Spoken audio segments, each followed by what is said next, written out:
trust me this, okay? If you can't be happy with money, try being happy without money. And a lot of the times you cannot be.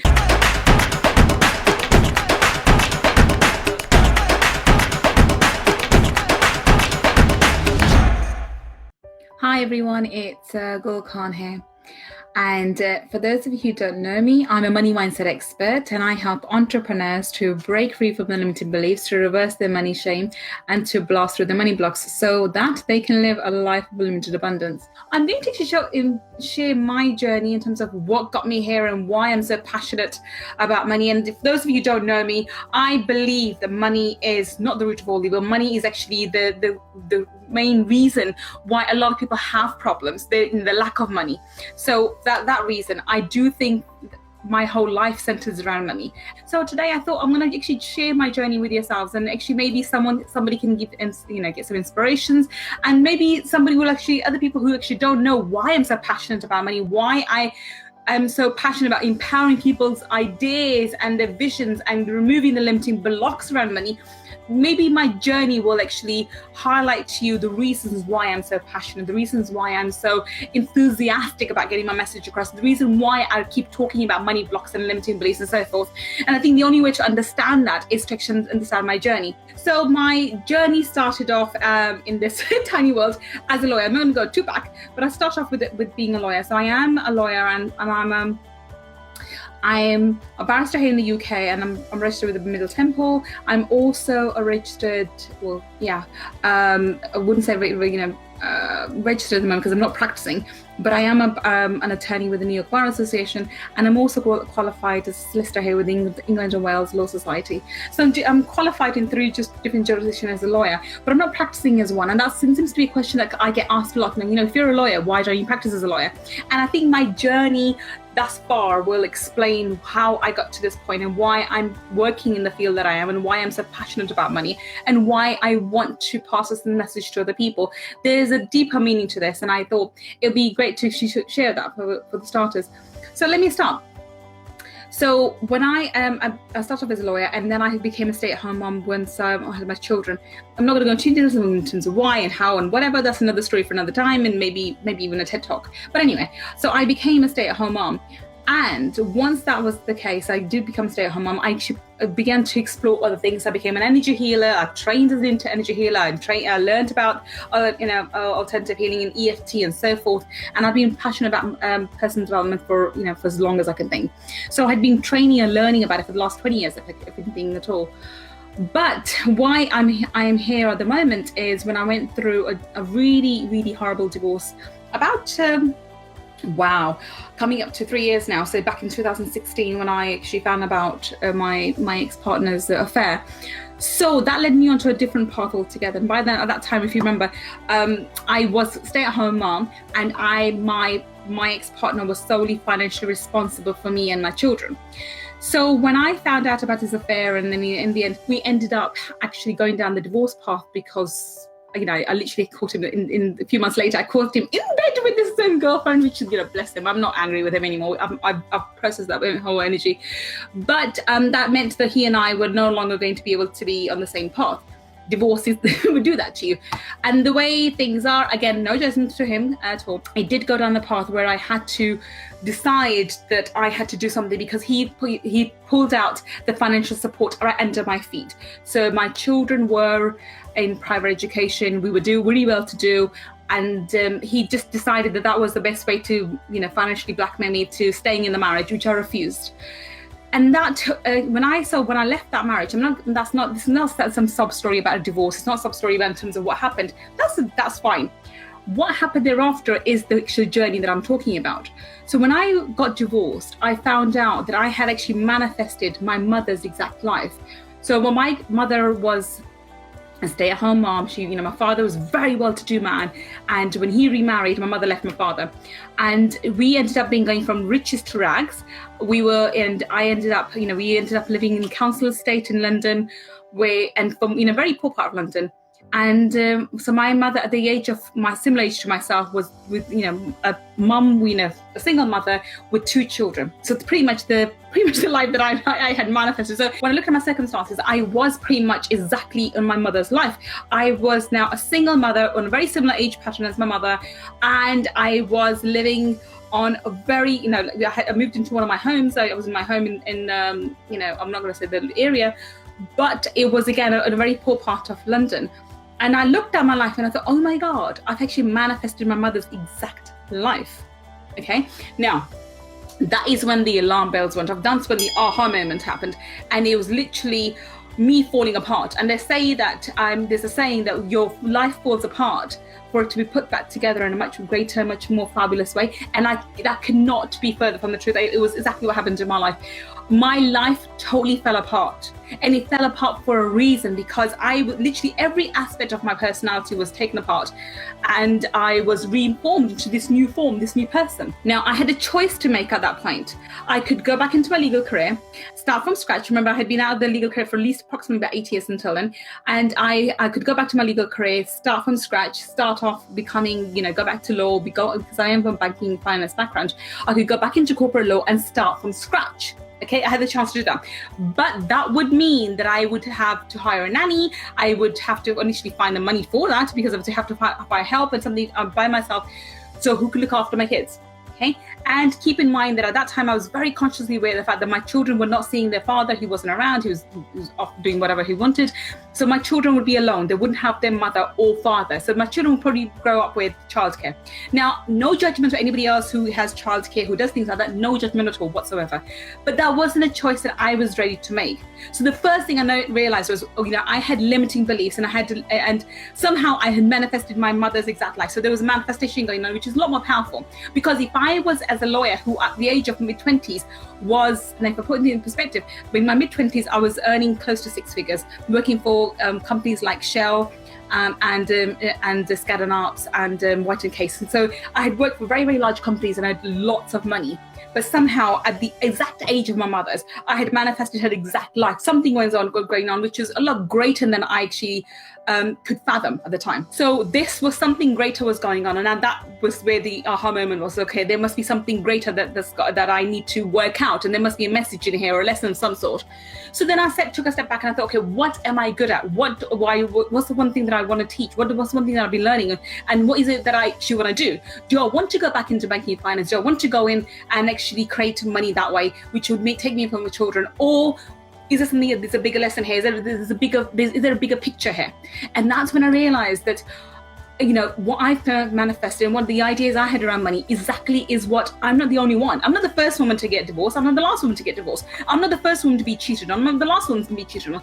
But I am a woman who can actually stand up for herself and also teach other people, and and prevent this from happening again for other, because I do believe in manifestation. You do create your own life. You do create your own reality based on your subconscious programming. So I realized I had subconsciously taken the programming from my mother about money, about life situation, about life circumstances, which I'd manifested in my personal life. And that's not what I wanted. So I actually changed my ideas. I actually changed my ideology, and I went and tackled my limiting beliefs. Now, I knew I was very good at manifesting because I had manifested through my husband at the time a lot of money. So he went from being something, so when I married him, another story, he was working in Burger King as an assistant manager, and he was earning like £1,100 a month. And when he went on to actually, build his business up, and through my support and whatever, he was earning pretty much, I think at the peak of this time, his business was earning around £40,000 a month. So that was a huge amount, and I knew his business was doing really, really well. So it's not the fact that I wasn't able to manifest, I just manifested through him. And there were other things going on with me, especially I wasn't able to manifest directly at that time because I was stuck in toxic money. Anyway, that's something that I sort of teach or talk about. Toxic money played a major role in my life. Now, when I became aware of all the things that happens with money, especially when it comes to toxic money, there was aha moments when I was like, oh my God, a realization, this is going on and that's going on. And it's not just happening in my life. It must be happening in other people's lives as well. Men and women alike, where we manifest, circumstances in our later on in our lives, in our 30s and our 40s, which we never would fathom. Think, how could I possibly get into this situation? Either being setting up a business or relationships or whatever. It's based on your limiting beliefs. And it's based on your programming, your pre-programmed ideas of what your life is meant to be like. And that's what I realized. I'm like, okay, something needs to change here. So how am I going to change it? What am I going to do? And that's where I, stop being a victim. Now, one of the biggest lessons I can teach anybody here at the moment, or anything I teach, is stop being a victim. And I'm very openly talk about this. I have empathy for my clients, and I have empathy for everyone I speak to who go through various circumstances. I don't have any sympathy. That is so powerful. I'm going to repeat it. Okay, when you are helping people, have empathy for what they're going through. Do not have sympathy, and I'll tell you why. Because when you have sympathy, you are actually facilitating them in keeping them in that victim mode, and that's what you don't want. You don't want to be in a victim mode. You need to get out of this victim mode mentality. So the first thing I did was stop being a victim. I stopped being somebody who was, who's gone through a divorce, who had this, this guy who's being a real right jerk, and whatever, who was financially in a crisis and so forth, and blah blah blah blah blah. So I stopped being that woman. I stopped being that woman who was being, emotionally and financially blackmailed by this individual. I stood up and thought, okay, what do I want to do? Well, I want to create financial empowerment for myself and for others. What am I good at? I'm good at manifesting. What am I good at? I'm good at learning and understanding money. So what did I do? I made my sole focus, and I knew I was an energy healer. My sole focus became learning everything to do with money. Everything to do with money. How money is made, how money comes, what does abundance mean? I read before anyway. I was very learned in terms of personal development, and we moved quite far way ahead with that. But I understood that, why energy, especially when it comes to money, why was it such a big sore point in my life? And even though I thought I'd done so much work on it, and I had set that intention for myself to become a millionaire by the age of 30. By the time I was 28, I had already become a property millionaire. So I was a millionaire. So I knew I cracked it, but somehow I managed to get myself in a mess again. So this was a major point for me to tackle. Why did I do this? That's when I researched it and I studied this. I literally studied money in all aspects, in all forms. That's when I realized that regardless of your situation, regardless of where you are, you have income glass ceiling, you have an idea of your lifestyle, you have an idea of where your life should be.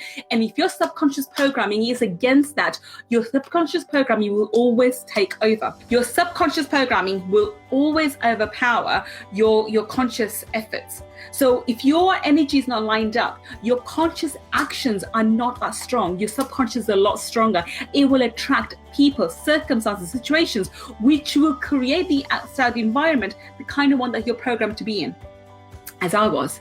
So from someone who became a property millionaire at the age of 27, 28, who had a really, really high education. I went to University of London.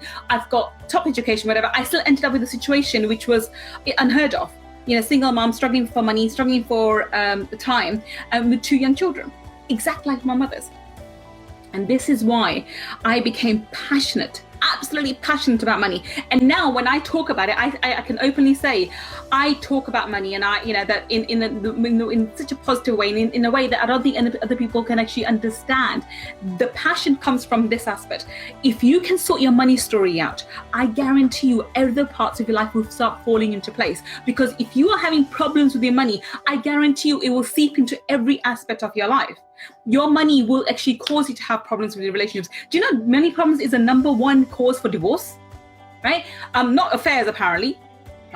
It's actually money problems.